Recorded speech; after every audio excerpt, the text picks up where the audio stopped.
আজ আমার স্বামীর দ্বিতীয় বিয়ের ফাইনাল কথা হবে। কনে পক্ষের অনেকে আসবে, রাতে ডিনার করে যাবে, সবাই কাজে লেগে গেছে। বংশের বড় ছেলের বিয়ে বলে কথা, ধুমধাম না করলে কি চলে? হোক না দ্বিতীয় বিয়ে, তাতে কি? মেয়ে পক্ষের অবদান বলে কথা। আমি কাজ করছি, কাজের ছেলেরাও সব পরিষ্কার করছে। ইসলাম এসে বলল, বুবু কান্না করবেন না, নিয়তিতে কারো হাত নেই, তবে যেদিন আপনি বাড়ি ছাড়বেন আমিও এ বাড়ি ছেড়ে চলে যাব।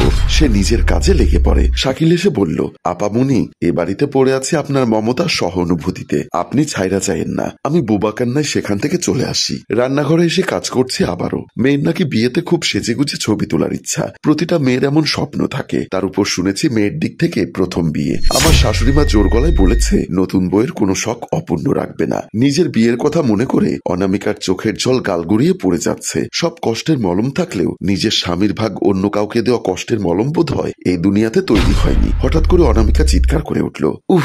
গরম তেলের ছিটকায় অনামিকার সকল ভাবনার অবসান ঘটল। শাড়ির আঁচল দিয়ে চোখ মুছে আবারও রান্নার কাজে মন দিল। কিছুক্ষণ পর অনামিকার শাশুড়ি মা রান্নাঘরে এসে বলল, অনামিকা সব রান্না যেন ঠিক মতো হয়, নতুন আত্মীয় হতে যাচ্ছে, ভালো মন্দ না খাওয়ালে চলে, পরে যেন বলতে না পারে ঠিক মতো আপ্যায়ন করতে পারেনি। আগেও শাশুড়ি বৌমা বলে ডাকতো, যখন থেকে রাজুর বিয়ের কথাবার্তা চলছে বৌমা বলে ডাকতে স্বাচ্ছন্দ্য বোধ করেন না। করবে কিভাবে? নতুন বউয়ের আগমন ঘটেছে বলে কথা। অনামিকা আঁচল দিয়ে কপালের ঘাম মুছে কান্না ভরা কণ্ঠে বলছে, মা আপনি চিন্তা করবেন না, আমি খেয়াল রাখবো। তোমার খেয়াল থাকলে কি আর আমার চিন্তা করা লাগতো?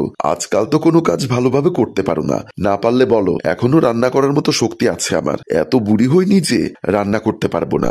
না না মা, আমি পারবো, দয়া করে সারাক্ষণ ন্যাকা কান্না করো না। তুমিও কি চাও আমার ছেলেটা বিয়ে করে সুখে না থাকুক? নতুন মেহমান এসে দেখলে হাজার কথা হবে। আমি চাই না কোনো ঝামেলা হোক। তোমাকে তো আমি কম ভালোবাসা দেইনি, ভাগ্য তোমায় সহায় হচ্ছে না, সেটাতে আমাদের কারো হাত নেই। শেষ সময় আমি কোনো মায়া বাড়াতে চাই না। ঠিক আছে মা, আমি কান্না করব না, আপনারা সুখে থাকলে আমি সুখী। আর হ্যাঁ, আমার ছেলেটার আগে পিছে ঘুরো না, ওকে বিয়েতে মন দিতে দাও। আমার ছেলেটার উপর কম ঝড় তুফান যাচ্ছে না, বিয়েতে মত দিয়েছে এটাই আমার শান্তি। কথাগুলো বলে শাশুড়ি হনহন করে চলে গেল। রান্না শেষ করে খাবার টেবিলে সবকিছু সুন্দর করে সাজিয়ে রাখছে অনামিকা। চোখে জল আর বুকে কষ্ট নিয়ে সে নিজের রুমের দিকে চলে যায়। অনামিকা নিজের রুমে ঢুকে দরজা বন্ধ করে দেয় আর বিছানায় গিয়ে বসে। সে লাইট নিভিয়ে আধ হেলান দিয়ে বসে। আজকাল অনামিকার আলো একদম ভালো লাগে না। অন্ধকারে বরং কষ্টগুলোকে কবর দেওয়া যায়। মানুষ চাইলে যেমন আকাশের তারা গুনতে পারে না, তেমনি মাঝে মধ্যে বুক ভরা ভালোবাসা দিয়েও কারো মন বোঝা যায় না। অনামিকা শুধু ভাবছে কি হতে যাচ্ছে, কেন হলো আমার সাথে? এত কষ্ট কি আমার কপালে লিখা ছিল?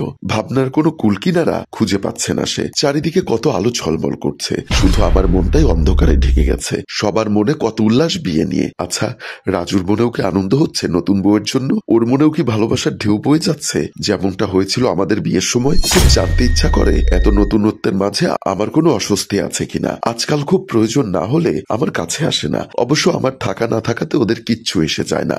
না থাকলেই বরং সবাই হাঁপ ছেড়ে বাঁচত।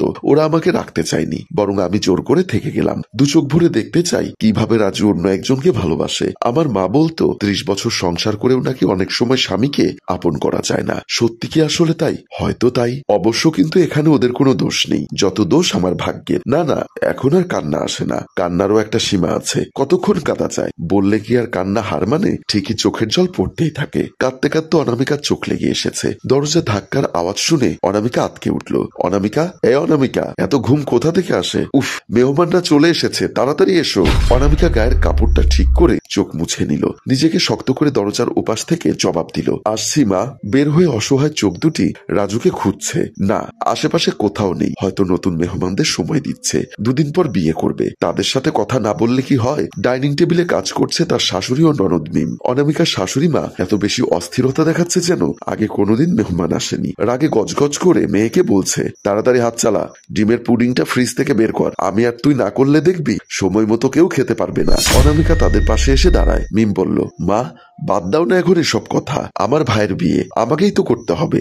আজকাল ভাবির এসবে মন নেই। ভাবি চায় না ভাইয়ার বিয়ে হোক। ভাবিকে তো ইচ্ছা করে আমরা কষ্ট দিচ্ছি না। ভাবিরও পরিস্থিতি বোঝা দরকার।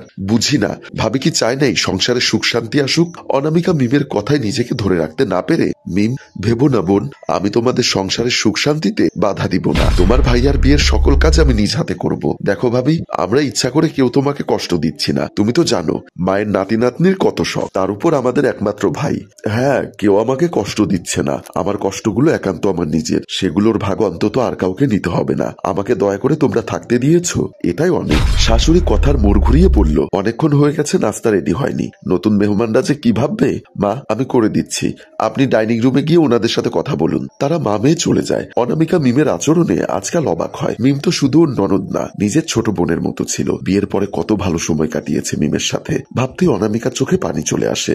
নিজের জন্য কিছু কেনার আগে মিমের জন্য কিনেছে। মিমের কখন কি খেতে ইচ্ছা করে সেটা মুখ ফুটে বলার আগে অনামিকা তৈরি করে দিয়েছে একটা ডাক্তারি রিপোর্ট। অনামিকার জীবন কতখানি বদলে দিল। বিয়ের পরে সব মেয়ের একটাই স্বপ্ন থাকে, তার কোল জুড়ে ফুটফুটে সন্তান আসবে। মা হতে পারবে না সেখানে অনামিকার তো কোনো হাত নেই। মানুষ চাইলে তার সব ইচ্ছা পূরণ করতে পারে না, আল্লাহ না দিলে বান্দার পক্ষে কিছু কিছু ইচ্ছা কখনো পূরণ করা সম্ভব না। পর্দার আড়ালে রাজুকে দেখা যাচ্ছে। রাজুকে দেখে বোঝার উপায় নেই ও এই বিয়েতে খুশি নাকি দুঃখী। মেয়ের বাবা বলল, আমাদের মেয়ে মেহেক হাজারে একটা, কতজনকে দেখালাম, মেয়ে আমার কাউকে পছন্দ করে না। আল্লাহর অশেষ রহমতে রাজু বাবাজিরে মনে ধরছে। বেআইন যদি কিছু মনে না করেন, একটা ব্যাপার জানতাম। শাশুড়ি হ্যাঁ বললেন, আপনারা দুদিন পরে আমার পরম আত্মীয় হবেন, আপনাদের মনে যা আছে বলে ফেলুন। আপনারা না বললে কে বলবে? আসলে আমাদের মেয়েকে রাজুর আগের বিয়ের ব্যাপারে আমরা কিছুই জানাইনি, আমরা চাই না ও কিছুই জানুক। মেহেক এই বিয়ে নিয়ে অনেক খুশি, তাই আমাদের বলার সাহস হয়নি। আমাদের বড় আদরের মেয়ে। আচ্ছা বুঝেছি বিয়াই, আপনাকে নিয়ে চিন্তা করতে হবে না, আমরা ওকে বুঝতে দিব না।